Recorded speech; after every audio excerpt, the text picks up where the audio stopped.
बिस्मिल्लाहिर्रहमानिर्रहीम। अस्सलाम वालेकुम। कैसे हैं आप? आई होप के बिल्कुल ठीक होंगे। प्यारे प्यारे बहन भाइयों, आज हम बना रहे हैं मूली के बहुत ही मज़ेदार कोफ्ते। उम्मीद है कि आप लोगों को रेसिपी अच्छी लगेगी।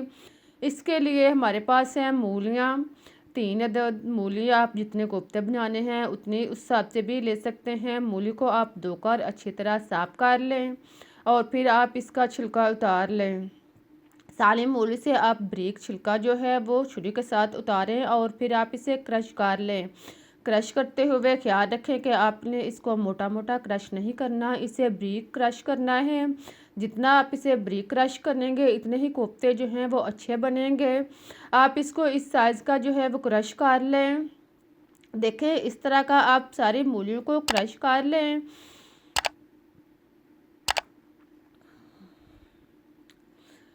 मूलियों को क्रश करने के बाद अब आप इसका पानी दबाकर निकाल लें। आप इसको दोनों हाथों की मदद से इसे अच्छी तरह दबाएं और इसका पानी जो है वो रिमूव कर लें। देखें, आप इसे अच्छी तरह इसका पानी जो है वो इसे निकालें। पानी इसके अंदर बिल्कुल नहीं रहना चाहिए। आप इसे 2-3 दफ़ा दबाएं और इसका सारा पानी जो है वो निकाल लें। इसी तरह बाकी मूलियाँ भी जो हैं, बाकी क्रश मूलियों का पानी भी आप निकाल लें और फिर आप इसे एक बर्तन में डालें और इसे सेपरेट कर लें। इस सब को आप अलग अलग कर लें। क्रश मूलियों को अलग करने के बाद अब आप खसखस 2 से 3 चम्मच इसको पहले भिगो दें। देखें, अब इसे अच्छी तरह साफ़ करके इसे भिगो दें और फिर आप इसको भूनकर इसका पानी जो है वो निकाल लें। इसका पानी अच्छी तरह निकालने के बाद अब आप इसको कूट लें या आप इसे पीस लें या इसे ग्राइंड कर लें, जैसे भी कहें। आप इसको बारीक पीस लें। इसको पीस कर एक साइड पर रख दें। अब क्रश शुदा मूली में आप 1 चाप प्याज मीडियम साइज का शामिल करें और साथ में आप 2 हरी मिर्च कटी हुई शामिल करें।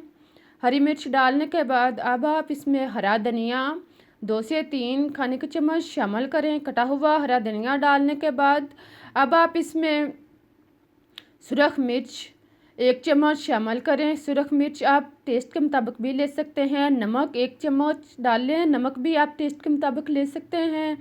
नमक डालने के बाद अब आप इसमें पिसा हुआ ज़ीरा 1 चम्मच शामिल करें और फिर आप पिसा हुआ खुश्क धनिया 1 चम्मच शामिल करें। इन सब चीज़ों को डालने के बाद अब आप इसमें काली मिर्च पिसी हुई आधा चम्मच शामिल करें और फिर आप इसमें बुने हुए चने का आटा आधा कप शामिल करें। आटा डालने के बाद बुने हुए चने का आटा डालने के बाद अब आप इसमें पिसी हुई खसखस शामिल करें और फिर आप इन सब चीज़ों को अच्छी तरह मिक्स कर लें। इन सारी चीज़ों को आप हाथ के साथ खूब अच्छी तरह मिक्स करें।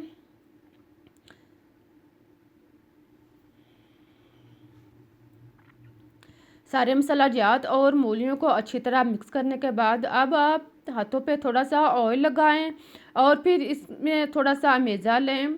हाथों पर ऑयल लगाने के बाद थोड़ा सा मेज़ा लें। इसे पहले एक मुट्ठी में दबाएं और फिर दोनों हाथों की हथेलियों पर रख कर इसका गोल सा बॉल बना लें। देखें, इसी तरह आप इसका गोल सा बॉल जो है वो बना लें, जो बहुत ही आसानी से तैयार हो जाएगा। आप इसी तरह सारे बाउल यानी कोफ्ते बनाने के बाद एक साइड पर रखें और फिर आप ऑयल गरम करें। ऑयल ज़्यादा लेने की ज़रूरत नहीं, आप इसको थोड़े से ऑयल में भी फ्राई कर सकते हैं। थोड़ा सा ऑयल किसी बर्तन या कढ़ाई पैन में डालें, उसे अच्छी तरह गरम करने के बाद अब आप इसमें कोफ्ते जो हैं वो शामिल करें और इसे दरमियानी आंच पर फ्राई करें।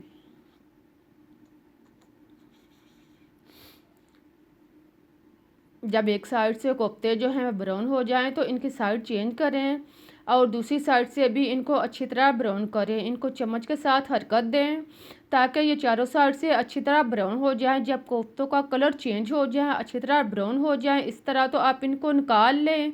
इनका ऑयल जो है वो अच्छी तरह रिमूव करके आप इनको एक साइड पर रख दें। अब एक अलग बर्तन में आधा कप ऑयल शामिल करें। इसमें आप चाप प्याज 1 अदद शामिल करें और इसका कलर चेंज होने तक आप इसे पकाएं। इसे 2-3 मिनट तक फ्राई करने के बाद फिर आप इसमें अदरक और लहसुन पिसा हुआ 1 चम्मच एक चम्मच शामिल करें और इसे ब्राउन होने तक पकाएं। इसे 1-2 मिनट तक पकाने के बाद अब आप इसमें नमक टेस्ट के मुताबिक या 1 चम्मच शामिल करें। नमक डालने के बाद आप इसमें पिसी सुरख मिर्च शामिल करें।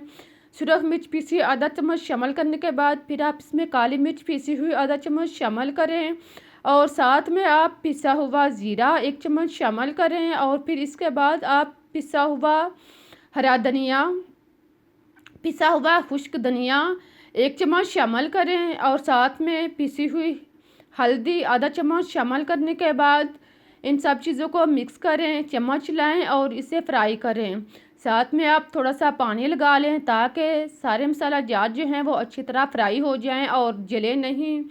इनको आप 3-4 मिनट तक अच्छी तरह फ्राई करें। जब मसाला जो है वो अच्छी तरह भुन जाए, देखें इस तरह आप चम्मच लाते रहें और इसको फ्राई करते रहें। जब मसाला अच्छी तरह भुन जाए तो फिर आप इसमें टमाटर 1 अदद कटा हुआ बारीक शामिल करें। आप चाहें तो टमाटर का पेस्ट भी बना सकते हैं, इसे ग्राइंड करके भी शामिल कर सकते हैं। अगर आप इसको बारीक काट कर इसमें शामिल करें तो आप इसको बाद में नरम करके चम्मच के साथ इसको पेस्ट बना सकते हैं। साथ में आप दही आधा कप शामिल करें और इन सब चीज़ों को मिक्स करें। दही का पानी खुश्क होने तक आप इसको अच्छी तरह पकाएं। दही का पानी खुश्क होने तक आप इसको अच्छी तरह फ्राई करें और 3-4 मिनट तक आप इसे अच्छी तरह फ्राई करें। जब घी लग हो जाए तो समझ लें कि हमारा मसाला तैयार हो चुका है। फिर आप इसमें तैयारशुदा फ्राई शुदा कोफ्ते जो हैं वो शामिल करें और इसमें डालने के बाद 2-3 मिनट तक चम्मच चलाएं और इसे अच्छी तरह मिक्स करने के बाद आप थोड़ा सा पानी लगाएं और कोफ्तों में चम्मच चलाकर अच्छी तरह मिक्स करें। देखें पानी लगाने के बाद आप 1-2 दफ़ा चम्मच चलाएं और फिर आप इसमें कटी हुई हरी मिर्च 2 अदद शामिल करें। साथ में कटा हुआ हरा धनिया थोड़ा सा डालने के बाद अब आप इसका ढक्कन बंद करें और लो आंच पर इसे 4-5 मिनट के लिए दम पर रख दें। इसके बाद आप ढक्कन ओपन करें, आप देखेंगे कि कोफ्ते जो हैं वो तैयार हो चुके हैं, घी अलग हो चुका है और पानी भी खुश्क हो चुका है। अब हमारे मज़ेदार कोफ्ते तैयार हो चुके हैं। आप चाहें तो इसमें थोड़ा सा मसाला गरम पिसा हुआ मसाला शामिल करें और फिर आप इसको प्लेट में निकालें। बहुत ही मज़ेदार और टेस्टी रेसिपी तैयार हो चुकी है। आप इसे खुद खाएं, रोटी के साथ खाएं, बच्चों को दें, मेहमानों को दें। बहुत ही मज़ेदार और टेस्टी रेसिपी से आप एक दफ़ा ये मूली के कोफ्ते बनाएंगे तो चिकन और मटन के कोफ्ते खाना भूल जाएंगे। मेरे हौसला और तसल्ली के लिए इसे लाइक ज़रूर करें और चैनल को सब्सक्राइब करना भी मत भूलें ताकि मैं आपके लिए इससे बेहतर और मज़ेदार रेसिपी सलाह कर सकूँ। आप मुझे इजाज़त दें, फिर मिलते हैं एक नई रेसिपी के साथ। तब तक के लिए अल्लाह हाफिज़।